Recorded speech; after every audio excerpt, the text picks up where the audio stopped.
Ukrayna prezidenti Volodymyr Zelenski, Rusiya prezidenti Vladimir Putinin 9 mayla bağlı 3 günlük atəşkəs təklifini qəbul etməyib.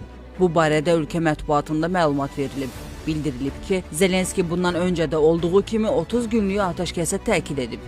O qeyd edib ki, Ukrayna Rusiyanın paytaxtında keçirilməsi planlaşdırılan 9 may paradı üçün Moskvaya gələcək dünya liderlərinin təhlükəsizliyinə zəmanət verə bilməz.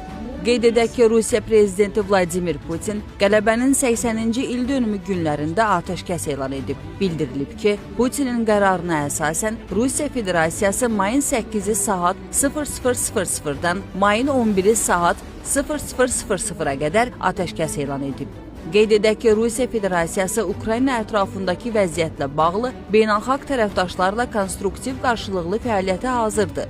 Rusiya hesab edir ki, Ukrayna tərəfi qələbə gününə qədər atəşkəs rejiminə qoşulmalıdır. Rusiya Silahlı Qüvvələri qələbənin 80-ci il dönümündə Ukrayna tərəfindən atəşkəs rejiminin pozulması halında adekvat və effektiv cavab verəcək deyə Kremlin yaydığı bəyanatda bildirilib.